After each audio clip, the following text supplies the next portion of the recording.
Welcome back to Sunrise. The world is watching with bated breath after the Trump administration launched an unprecedented military operation in Venezuela, capturing President Nicolas Maduro before transferring him to the US to face drugs charges.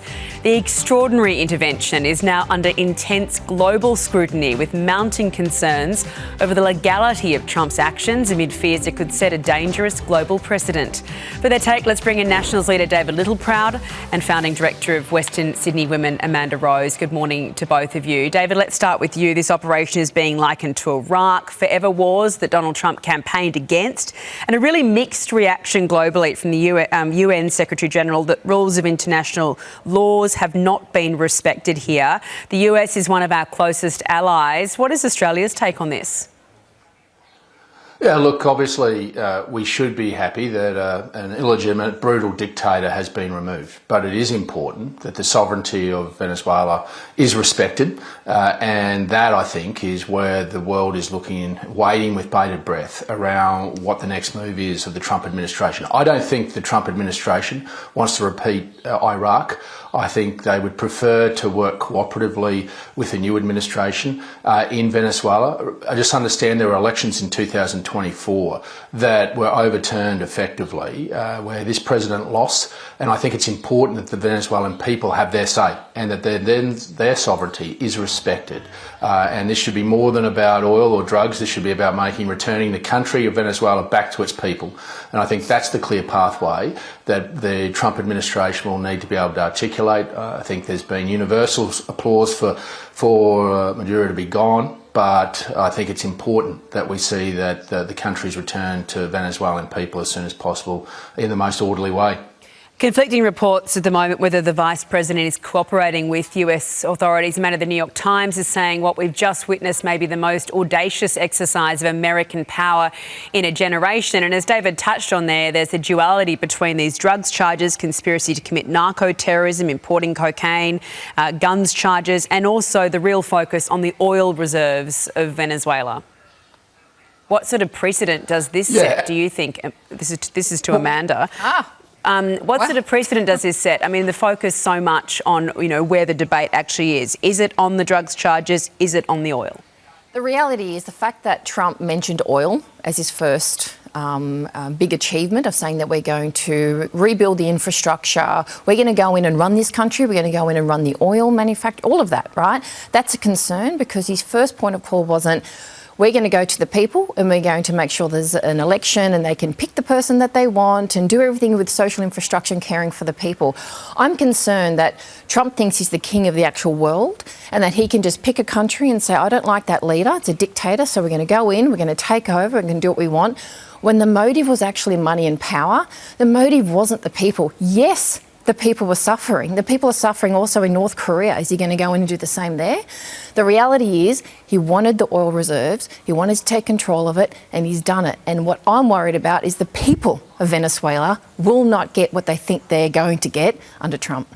Yeah, there's a lot of focus now on the American oil companies moving in and what happens from here. We'll keep a very close eye on it and get some further analysis this morning. But moving on, Australia could be closer to a cashless society than previously thought, with one finance expert saying this morning we'll be completely digital by 2030. David, do you think that's realistic? I think the trend is moving towards that, but I think there's always going to be a place for cash in our economy. And I think it's important, particularly for governments, to make sure we invest to ensure cash is still part of our economy as a redundancy. We can't have an economy as big as ours without having redundancy built into it. I mean, if we have digital disruption, and particularly for us in regional Australia, when most of our telecommunications networks go down, I mean, we had a town of Dalby, 12,000 people without mobile service for 2 weeks. Many didn't have even have FPOS facilities because the mobile service went down. So this is where we've got to make sure as governments we build redundancy, we don't walk away entirely from cash. It is legal tender. Yep. A bit of folding stuff in the wallet's always good, and particularly out west when you go out there, the locals always like a bit of folding stuff. So I carry some, and I think everyone should have some just as a precaution. And it's interesting to see, Amanda, the banks sort of dialing back the strategy to close a lot of regional services, making sure that people, particularly in the country, do have access to cash. Yes. Nearly 20 years ago, cash payments made up for 70% of transactions, now only 13%. When I give my kids pocket money, I have to go to the ATM and get some out because it just doesn't exist in the house. Is it inevitable? Well, the thing is, it's been a boiling the frog situation where what they've done is they've disguised control as convenient. So they've, conditioned us to say, oh, it's convenient, just tap, it's convenient. But really, it's a form of control because, like David said, if your internet is down or if the digital access is down and you're in a cashless society, you cannot pay for anything, you cannot survive. I think it's important for governments to actually say, no, us as a nation are going to push back on the global agenda of being cashless by 2030 and say, no, cash is king in Australia, and I think we need to make that one of our taglines, and I think it'd be great for the coalition to use that for the next election campaign, David, to say we're going to focus on cash. You got a bit under the mattress, do you? Is that where you're keeping your cash? I'm not telling you I'm keeping my cash. Boiling the frog situation. I haven't heard that one before. Very quickly, we're now 5 days into 2026. When do you stop saying Happy New Year? Opinions are divided on this one. It made us think of this. Yeah. Happy New Year.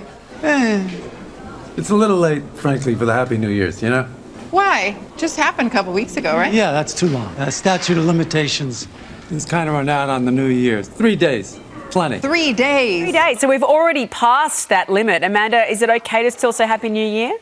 Look, I think as soon as someone bombs another country, it's no longer a Happy New Year, and we just got to say survive the new year. I think that's what we need to start changing it from Happy New Year to just survive this year. Well, it has been a very busy time over the very new busy year. week. David, what are your thoughts? I reckon this week, everyone's back to work this week. Couple of Happy New Years and we get back to the office, and then after that, get on with the job, I think. Yeah, I think today's the day lots of people do go back to the office. If you're seeing them for the first time. Today's the end. No, I think you've got the week. The week. Happy New Year week. I Happy New think Year to a both week. of you. Hope you survive it. Happy New Year. We'll see you throughout. Here's David.